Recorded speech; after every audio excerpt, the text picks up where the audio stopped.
ಪಹಲ್ಗಾಮ್ನಲ್ಲಿ ಉಗ್ರರ ದಾಳಿಯನ್ನ ಇಡೀ ದೇಶವಷ್ಟೇ ಅಲ್ಲ, ಇಡೀ ವಿಶ್ವವೇ ಖಂಡಿಸಿದೆ.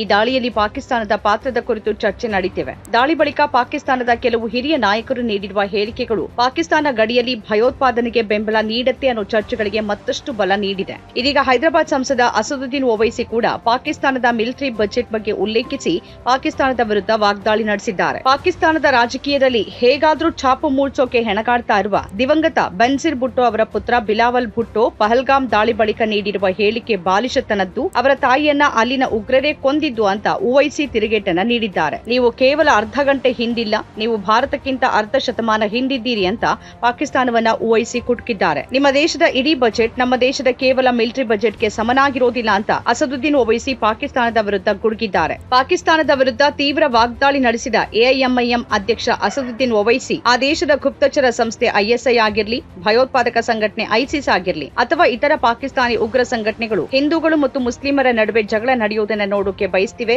ಅದಕ್ಕಾಗಿನೇ ಪಹಲ್ಗಾಮ್ನಲ್ಲಿ ಭಯೋತ್ಪಾದಕ ದಾಳಿ ನಡೆದಿದೆ ಅಂತ ಸೋಮವಾರ ಹೇಳಿದ್ದಾರೆ. ISI हो या ISIS हो, ISIS खुरासान हो या फिर आपके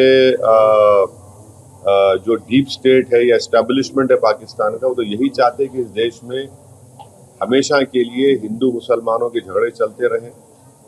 तो इसीलिए उन्होंने हरकत की और उनका वहाँ कश्मीर में जाकर नॉन मुस्लिम को, हमारे हिंदू भाई बहनों को मारने का मकसद एक ही था कि कश्मीर को बताना चाह रहे थे कि यहाँ कोई नॉन मुस्लिम नहीं आ सकता.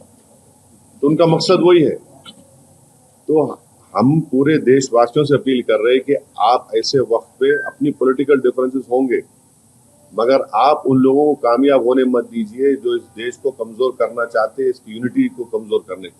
ಮಹಾರಾಷ್ಟ್ರದಲ್ಲಿ ಪತ್ರಿಕಾಗೋಷ್ಠಿಯನ್ನು ಉದ್ದೇಶಿಸಿ ಮಾತನಾಡಿದ ಓವೈಸಿ, ನನ್ನ ಬೇಡಿಕೆ ಅಂದ್ರೆ ಪಾಕಿಸ್ತಾನವನ್ನ ಫೈನಾನ್ಷಿಯಲ್ ಆಕ್ಷನ್ ಟಾಸ್ಕ್ ಫೋರ್ಸ್ ಅಂದ್ರೆ FATF ನ ಬೂದು ಪಟ್ಟಿಗೆ ಸೇರಿಸುವ ಅಗತ್ಯ ಇದೆ. ಅವರು ಅಕ್ರಮ ಹಣದಿಂದ ಭಯೋತ್ಪಾದನೆಗೆ ಹಣಕಾಸನ್ನು ಒದಗಿಸುತ್ತಿದ್ದಾರೆ. ಆದ್ರಿಂದ ಪಾಕಿಸ್ತಾನವನ್ನ ಬೂದು ಪಟ್ಟಿಗೆ ಸೇರಿಸಬೇಕು ಅಂತ ನಾವು ಮೋದಿ ಸರ್ಕಾರವನ್ನ ಒತ್ತಾಯಿಸುತ್ತೇವೆ ಅಂತ ಹೇಳಿದ್ದಾರೆ. कोई वाइट का पैसा नहीं, कि इलीगल पैसे, तो FATF की दोबारा लिस्ट, की ग्रे लिस्ट में पाकिस्तान को डालना जरूरी है.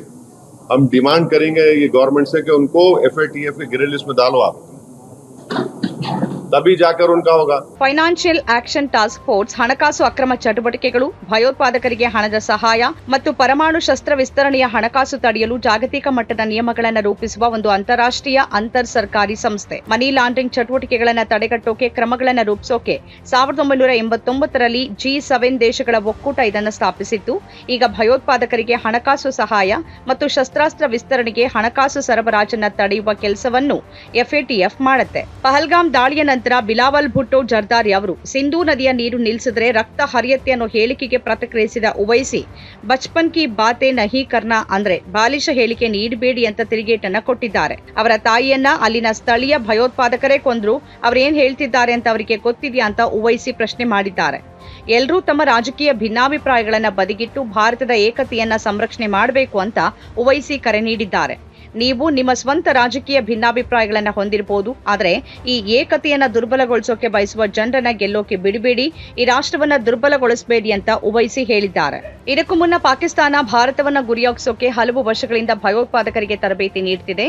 ಆದರೆ ಪಾಕಿಸ್ತಾನ ಒಂದಲ್ಲ ಒಂದು ದಿನ ತನ್ನ ಕುತಂತ್ರಗಳಿಗೆ ತಕ್ಕ ಬೆಲೆ ತರಲಿದೆ.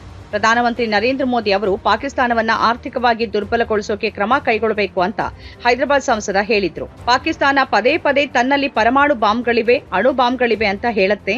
ನೆನಪಿಡಿ, ನೀವು ಇನ್ನೊಂದು ದೇಶಕ್ಕೆ ಹೋಗಿ ಮುಗ್ಧ ಜನರನ್ನ ಕೊಂದ್ರೆ ಯಾವುದೇ ದೇಶ ಸುಮ್ಮನಿರೋದಿಲ್ಲ ಅಂತ ಓವೈಸಿ ಎಚ್ಚರಿಸಿದ್ದಾರೆ. ನೀವು ಕೇವಲ ಅರ್ಧ ಗಂಟೆ ಹಿಂದಿಲ್ಲ, ನೀವು ಭಾರತಕ್ಕಿಂತ ಅರ್ಧ ಶತಮಾನ ಹಿಂದಿದ್ದೀರಿ. ನಿಮ್ಮ ದೇಶದ ಇಡೀ ಬಜೆಟ್ ನಮ್ಮ ಬರೀ ಮಿಲಿಟರಿ ಬಜೆಟ್ಗೂ ಸಮನಾಗಿಲ್ಲ ಅಂತ ಅಸದುದ್ದೀನ್ ಓವೈಸಿ ಪಾಕಿಸ್ತಾನದ ವಿರುದ್ಧ ಗುಡುಗಿದ್ದಾರೆ. ಪಾಕಿಸ್ತಾನದಲ್ಲಿ ಕುಳಿತು ಬಾಯಿಗೆ ಬಂದಂತೆ ಮಾತನಾಡುವ ಹುಚ್ಚರಿಗೆ ಬಹುಶಃ ಗೊತ್ತಿಲ್ಲ, ಪಾಕಿಸ್ತಾನ ಸಮಯದಲ್ಲಿ ಭಾರತಕ್ಕಿಂತ ಅರ್ಧ ಗಂಟೆ ಹಿಂದಿದೆ, ಆದರೆ ಅಭಿವೃದ್ಧಿ ವಿಚಾರದಲ್ಲಿ ಅದು ನಮಗಿಂತ ಅರ್ಧ ಶತಮಾನದಷ್ಟು ಹಿಂದಿದೆ. ಭಾರತದ ಕೇವಲ ಮಿಲಿಟರಿ ಬಜೆಟ್ ಪಾಕಿಸ್ತಾನದ ಒಟ್ಟು ಬಜೆಟ್ಗೆ ಸಮ ಅಂತ ಅಸದುದ್ದೀನ್ ಓವೈಸಿ ತೀವ್ರ ವಾಗ್ದಾಳಿ ನಡೆಸಿದ್ದಾರೆ. ಭಾರತದ ತಾಕತ್ತು ಏನು ಅಂತ ಪಾಕಿಸ್ತಾನ ತಿಳಿದುಕೊಳ್ಳಬೇಕು. ಸುಮ್ಮನೆ ಕುಳಿತು ಭಾರತದೊಂದಿಗೆ ಯುದ್ಧಕ್ಕೆ ಸಿದ್ಧ ಅಂತ ಅರ್ಥವಿಲ್ಲದ ಮಾತುಗಳನ್ನು ಆಡಬಾರದು. ಭಾರತದ ಮಿಲಿಟರಿ ಬಜೆಟ್ ಪಾಕಿಸ್ತಾನದ ವಾರ್ಷಿಕ ಬಜೆಟ್ಗೆ ಸಮನಾಗಿದ್ದು, ಒಂದು ವೇಳೆ ಭಾರತದೊಂದಿಗೆ ಮಿಲಿಟರಿ ಕಾರ್ಯಾಚರಣೆಗಿಳಿದ್ರೆ ಪಾಕಿಸ್ತಾನ ಈ ಜಗತ್ತಿನಲ್ಲಿ ಭೂಪಟದ ಮೇಲೆ ಇರೋದಿಲ್ಲ ಅಂತ ಎಐಎಂಐಎಂ ಮುಖ್ಯಸ್ಥ ನೆರೆ ರಾಷ್ಟ್ರಕ್ಕೆ ಎಚ್ಚರಿಕೆ ನೀಡಿದ್ದಾರೆ. ನಮ್ಮ ಕಾರ್ಯಕ್ರಮಗಳನ್ನ ನೀವು ನೋಡ್ತಾ ಇದ್ರೆ ನಮ್ಮ ಚಾನೆಲ್ ಅನ್ನ ಸಬ್ಸ್ಕ್ರೈಬ್ ಮಾಡಿ, ಪಕ್ಕದ ಬೆಲ್ ಐಕಾನ್ ಒತ್ತಿ ನಮ್ಮನ್ನ ಬೆಂಬಲಿಸಿ.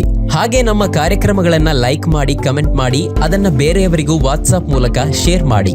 ನೀವು ಹೀಗೆ ಮಾಡಿದಾಗ ನಮ್ಮ ಚಾನೆಲ್ ಇನ್ನಷ್ಟು ಮತ್ತಷ್ಟು ಜನರಿಗೆ ತಲುಪಲು ನೀವು ನಮ್ಮೊಂದಿಗೆ ಸಹಕರಿಸಿದ ಹಾಗಾಗುತ್ತೆ. ಇದು ನೀವು ಯಾವುದೇ ಖರ್ಚಿಲ್ಲದೆ ಕೆಲವೇ ಸೆಕೆಂಡುಗಳಲ್ಲಿ ನೀಡಬಹುದಾದ ಸಹಕಾರ. ಧನ್ಯವಾದಗಳು.